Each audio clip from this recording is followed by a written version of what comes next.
a very good evening to you.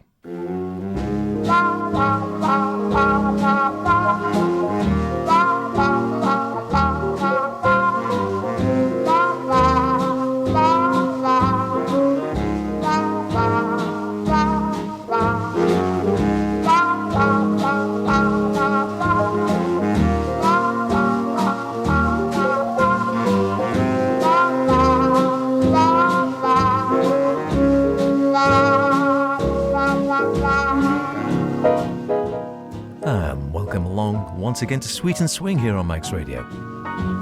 My name's Howard Kane, as always. A pleasure to have your company on a Friday night. What have we got?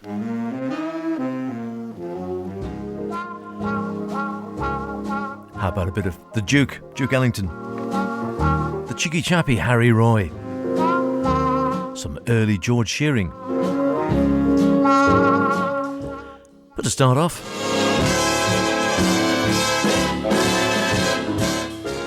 do mind that handle, it's hot.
Told you it was hot. Arthur Young with Hatchet's Swing Tet. The Handle is Hot, or Mind the Handle is Hot, I think, to give it its full title. Mind the Handle, it's hot. You keep waiting for the lyrics to come in, don't you? But they don't actually happen in the end. Arthur Young, Hatchet's Swing Tet, featuring on violin, and you might have recognised a young Stéphane Grappelli, very distinctive, I think, in many ways. It's almost like a sort of Hot Club de France. without Django, isn't it? Arthur Young himself, well, he was a pianist and also arranged with Jack Hilton in the early 20s, and then went over to Germany, this is before the war of course, before returning to play with Freddie Gardner and George Scott Wood's Six Swingers, and also had his own Paradise Club of Music and strict tempo orchestra, just the job for dancers, of course. And then when we got to the war years, as we're hearing there, in the early stages of the war, he led Hatchet's Swingtet, which had both Stefan Grappelli and also Chappie D'Amato. But unfortunately, he was badly injured in an air raid, that's Arthur, not Chappie, in London in September of 1940. And of course the war, as we know, and we've mentioned several times in this programme over the years, did claim quite a few either injuries or sadly deaths as well of some great performers. Ken Snakehips Johnson leaps to mind, or Al Jolson, of course. Arthur then went on to, later on after the war, emigrated out to Australia, where he became a musical director and toured as an accompanist, can't get the words out this evening, to a chap, I don't know whether you've heard of him, he played the harmonica, Larry Adler. So he did all right, really, didn't he? One way or another. How are we all, in any case? With or without your harmonica. I used to have a slide harmonica somewhere, or a what do they call it? The one where you could actually alter the tones. You push the little slider on the end and it sort of went up a semitone. Couldn't play it very well, though, must admit, whereas Larry Adler could just make it sing. And I don't know whether you ever remember, I certainly do, don't know whether it was live or the repeat, but there was a wonderful piece back on the Parkinson show, when chat shows used to be chat shows and weren't so much about, well, to be fair, Graham Norton's pretty good, I think. A bit louder, a bit more raucous. But back in the Parky days, Michael Parkinson and Larry Adler was once on with Isaac Perlman, I think it was. And they just did this impromptu duet of Summertime, I think it was. Violin and harmonica. Absolutely wonderful, yeah. Could hear a pin drop, as they say. Still, I hope you're surviving, and I hope at some stage or other the weather's going to look up. I mean, we are now rapidly heading towards Easter, although, as we all know, Easter on the Isle of Man can be a double-edged sword. It can be all lovely and primrosy and little yellow eggs and gorse and such like, or it can be a blanket of snow. We hope for the former, not the latter in this particular case. Got some George Shearing coming up, a young George Shearing, and as I say, Harry Roy, and some Duke. We haven't had any Duke, and frankly, you can't go wrong with a bit of Duke. Duke Ellington, of course, no less. For now, better get some vocals, I suppose. Why not? It's always good vocals, and we'll try and tempt fate with the weather. We'll try and tempt it into better things. We'll get Denny Dennis and Roy Fox to tell us that things are looking up.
Things are looking up.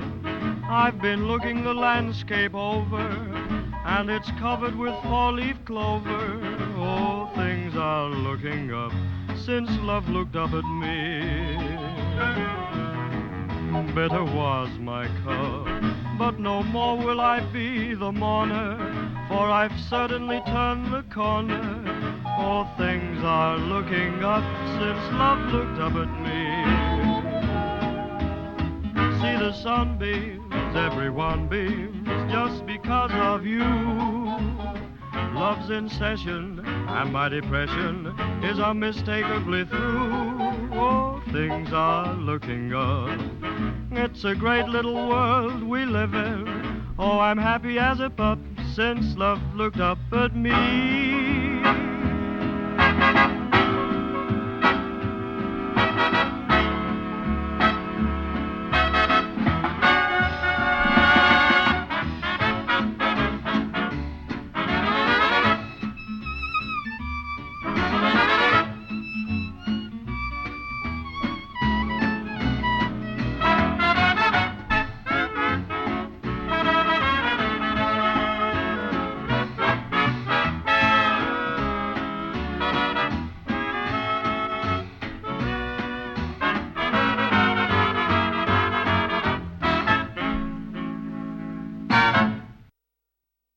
Things are looking up.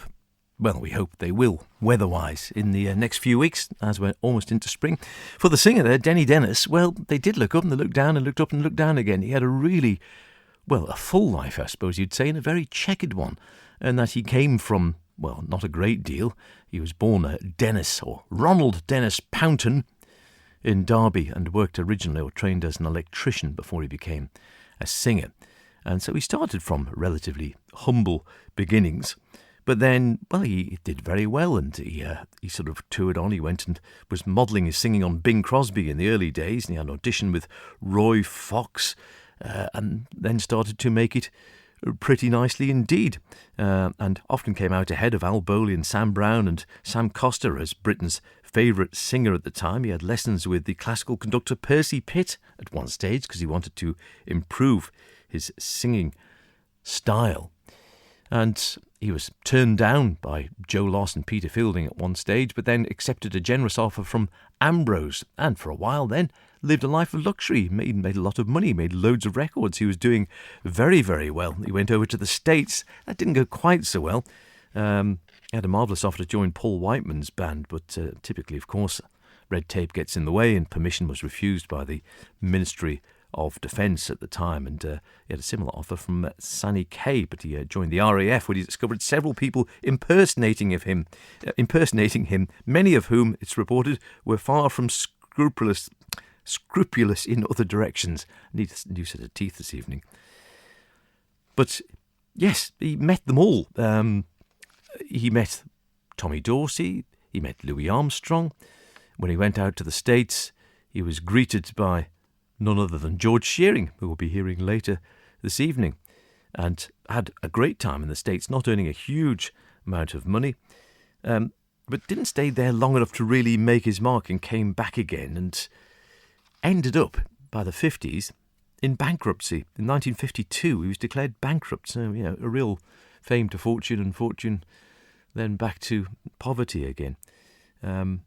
And in 52, he was completely bankrupt. He was a very proud man. He wouldn't borrow money he might have needed from friends to help himself out.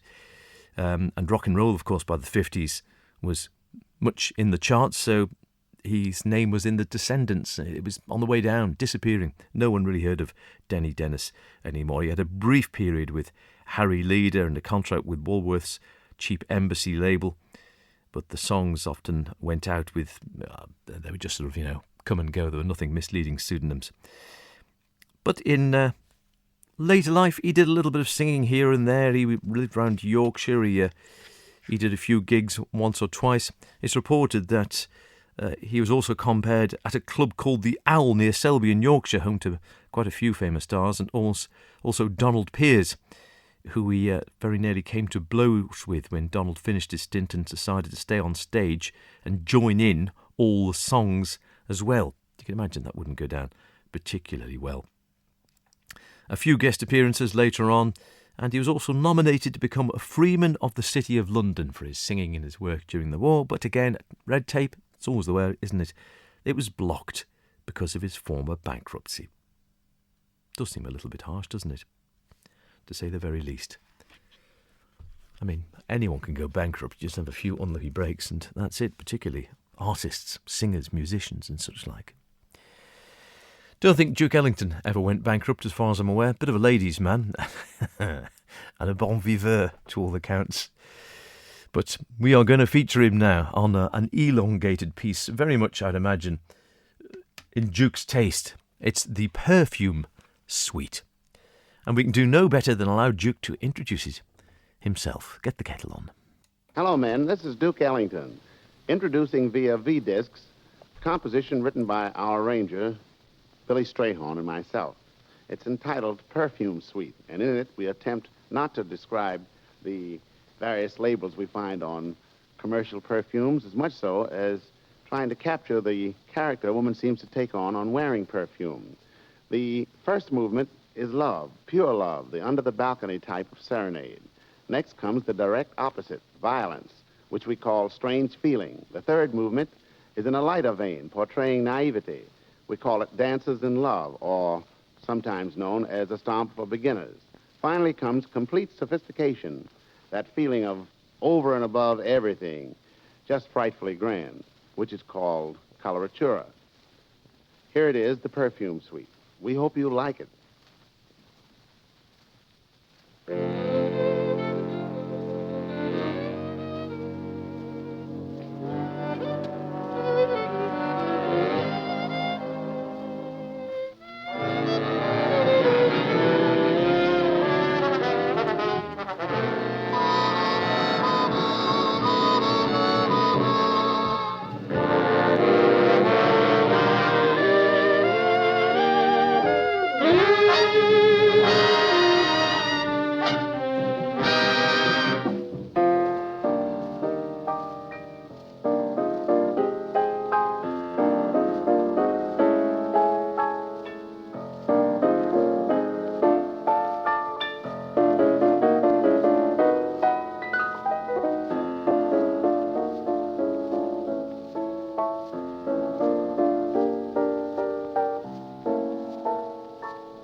know the trumpet's meant to go that high, to be honest with you. It's a bit different, isn't it, eh? The Perfume Suite. I don't know whether I've heard that in its entirety before or not. Parts 1 and Parts 2. Namely, Under the Balcony, Strange Feeling, Dancers in Love, and Coloratura.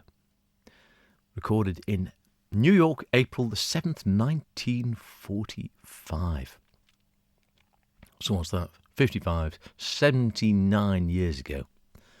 Not quite to the day, but not a million miles off, is it? Still sounds fresh to me. Duke Ellington on piano. It's a classic Ellington lineup, this, with Cat Anderson on trumpet, Taft Jordan as well, Ray Nance playing, Rex Stewart, Lawrence Brown was there, Clarence Jones, Joe Tricky, Sam Nanton on trombone, Jimmy Hamilton, Otto Hardwick, Johnny Hodges on the alto, Al Sears, Harry Carney on the baritone, Fred Guy, Junior Raglan, Sonny Greer at the drums. Great Ellington lineup, and I don't know, one of the less known, God knows how many suites he did. A lot, I think, over the years. Some, I mean, all good, some really, really good, and some sort of average by Ellington standards, but I quite like that one, yeah. A little bit of swing, a little bit more sort of free stuff, a little bit of a screeching at the end there, and something more dramatic and theatrical. And he was a great actor, or sort of a very theatrical man, someone who played it well, played the role well as being a brilliant musician. Terrific stuff. Enjoyed that. Hope you enjoyed that as well. A bit of a longer track. We like to mix things up a little bit here on Sweet and Swing with myself, H. And of course, there's anything you'd like to hear, longer track or otherwise, drop me a line. Always lovely to hear from you. You know that. You must know it by now, surely, but I'll give it to you once more. In any case, Howard Kane at manxradio.com. CAINE at manxradio.com, or pen to paper, gift card, postcard, fag packet. Doesn't really matter. Don't smoke, children. It's Howard Kane's Sweet and Swing, Manx Radio, Broadcasting House. And that's up on Douglas Head, which, funnily enough, is in Douglas, and it's the Isle of Man. And that all-important postcode, IM15BW. Let's hope it's going to be a lovely weekend.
Off the train, the smile in your eyes like the sun after rain. To mark the occasion, we went out to dine. Remember the laughter, the music, the wine, that drive in the taxi when midnight had flown. Then breakfast next morning, just we two alone. You had to go, the time was so short. We both had so much to say. Your kit to be packed, the train to be caught. Pardon me for crying, but I just felt that way. And now you have gone, dear, this letter I pen. My heart travels with smiling, my darling, and someday we'll spend a lifetime as sweet as that lovely weekend.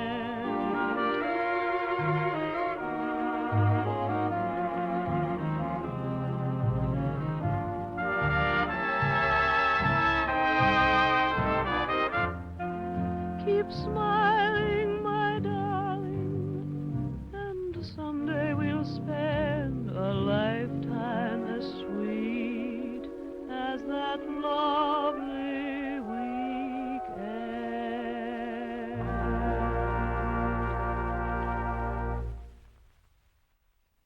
That lovely weekend, which, if memory serves correct, was written by Ted and Moira Heath for a bit of a competition and went on to be something of a smash hit. Yes, that's Ted Heath, not Prime Minister Ted Heath, but our Ted Heath, yes. Trombonist and bandleader Ted Heath, of course. Still a lovely song, isn't it? I must admit, I always really enjoy that one. Very nice. Beautifully sung there too by Dorothy Carlos, I think, in that particular case. Teddy Joyce and his orchestra. The music is sweet, the lights are low. Nonetheless, I never slept a wink last night.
And you are in my arms. Your eyes aglow, my heart skips a beat, thrilled by your lovely charms.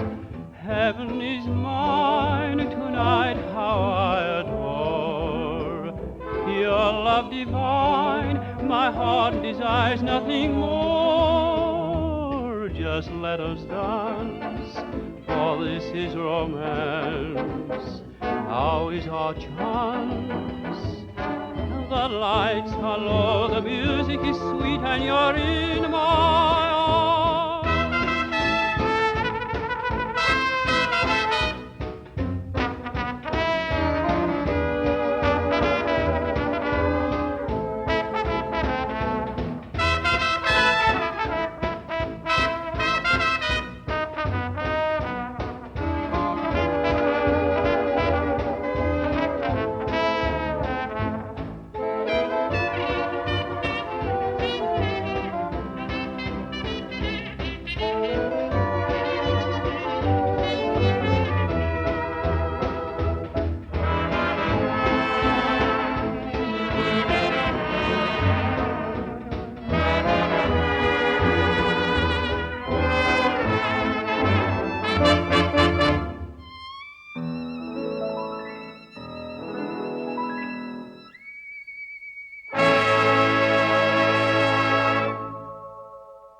Teddy Joyce from the album The Lights Are Low, the music is sweet, which is the way we like it on this programme, to be honest with you, isn't it? Low lights, sweet music. Teddy Joyce himself, not his real name, I can't remember his real name now off the top of my head, but it is a pseudonym, of course, as so many of the band names were, and was nicknamed, as well as, he called himself Teddy Joyce, but he was known widely at the time by the title of The Stick of Dynamite. Explosive character. Apparently, it was because of his boundless energy and enthusiasm. A Canadian by birth, had a very successful band at the Kit Kat restaurant in the mid-1930s. but sadly, again, had a rather sad end. Wasn't killed in the war, but while he was on stage in Glasgow, it was during the war, but nothing to do with the war, if you know what I mean. So he wasn't bombed or shot or anything unpleasant like that. It's still unpleasant, though. He was on stage during an act and had a brain hemorrhage and pretty much died on the spot, which must have been pretty shocking. I mean, I suppose it's the way to go if you're an artist, as they say. They often say they'd like to go on stage, don't they? Like Tommy Cooper or someone. Not quite so pleasant for the audience, of course, if you're there having a lovely night out and all of a sudden the star you've come to see just collapses on stage in front of you and dies. It probably does rather put a dampener on the evening, I imagine. But sadly, that was what happened to Teddy. Great sadness.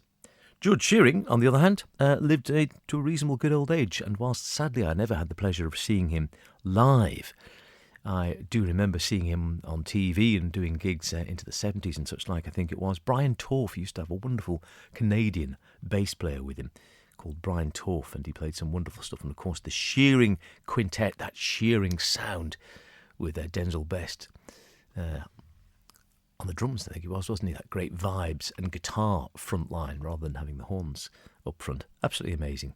Here he is much, much earlier on when he was but a nipper, as they say. A youngster in any case. Stomp in F.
Great ending. Great ending. And liking the sticks on the side of the snare drum there. You wouldn't necessarily recognise it, though, would you, as being George Shearing from a CD just called the Early George Shearing, 1939 to 1949, September in the Rain, a happy compilation put together by Peter Dempsey and Ray Crick, with transcriptions, I think, from the original 78. So I'm just looking to see. Here we go. Yes, it does have the thing. George Shearing, Leonard Feather, that can't be right. Carl Kramer because he's on the piano there. No, that's for the next track. And when he's playing, George did play accordion as well. But Carol Kramer on the drums. There we go. Carlo, beg his pardon. Carlo, tiny writing. Need my glasses, don't I? Anyone got one of those gold chains? Carlo Kramer at the drums. And yeah, George, of course, blind from birth, born in Battersea in 1919, and started playing piano at 3.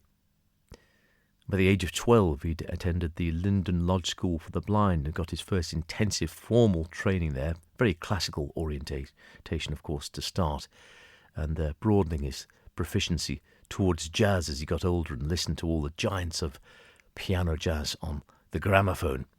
So the likes of Ellington, of course, Art Tatum, Meade Lux Lewis, Fats Waller, Teddy Wilson, all the greats. And he sort of absorbed all these and came up with his own style. By the age of 16, was regularly playing piano and a piano accordion. Should play a bit of George on the piano accordion as a dab hand at that as well, in various clubs and jazz venues in and around London. Like I said, by the time he was just 16. And his first regular professional experience was with touring with Claude Bampton's band of blind musicians. Ray Anthony, from a collector's series. Found this one in the bag. I was listening to George. I haven't featured this one for a while, and something we can see, usually on a good day, very clearly here from Manx Radio. Don't know at the moment or the last day or two, and it's been so misty you can barely see the other side of the road. But on a good day, you can see these. Harbour Lights.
Brought you to me. I watched the harbor lights. How could I help if tears were starting? Goodbye to tender nights beside the silvery sea. I long to hold you near and kiss you just once more, but you were on the ship and I was on the shore. Now I know lonely nights, for all the while my heart is whispering some other harbor lights will steal your love from me.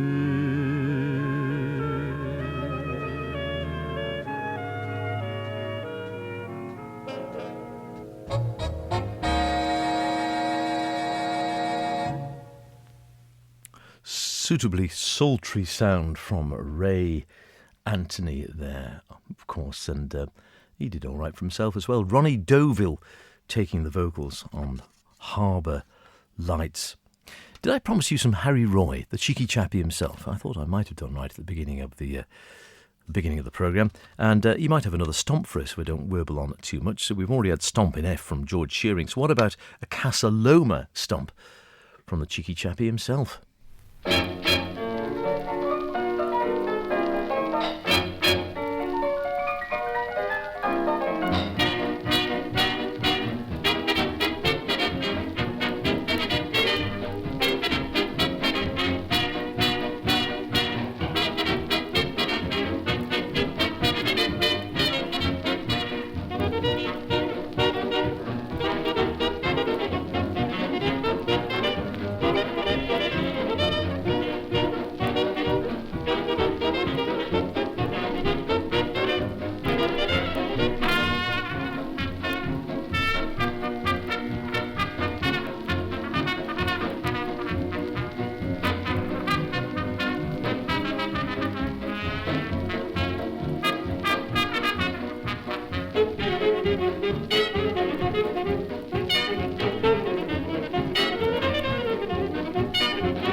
Lambeth Way.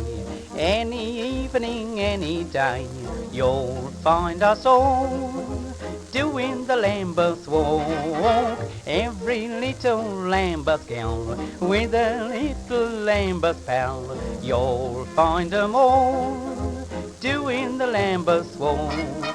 Everything free and easy, do as you darn well please. Why don't you make your way there? So there, stay there. Once you get down Lambeth Way, every evening, every day, you'll find yourself doing the Lambeth walk.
Two for the price of one there, your evening's two for Casa Loma Stomp by the old cheeky chappie himself, Harry Roy, followed by, I'm sure you don't probably need me to tell you, that was the Lambeth Walk. And who was it? Well, of course, it was Billy Cotton. Saw that one popping up on the screen and I thought, well, I think John's a fan of Billy Cotton, likes a bit of Billy Cotton from time to time, so we'll give that one a spin. If you'd like to hear anything you haven't heard for a while, let me know. howardkane@manxradio.com is the place to go, and we'd love to hear from you. Any thoughts, any ideas, longer tracks, shorter tracks, someone you haven't heard for a long time, or just a favourite artist you'd like to hear. We'll see what we can do and give it a spin on the old phonograph, stereogram, whatever, wax cylinder, 78s. CDs most of the time, I think, in any case. I hope you've enjoyed this evening as much as I have. Always a pleasure to be with you, and some great music as well. And we do our best to make it one of these, an enchanted evening.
from the great American songbook, Some Enchanted Evening, and that was the ever-enchanted Joe Loss and his orchestra.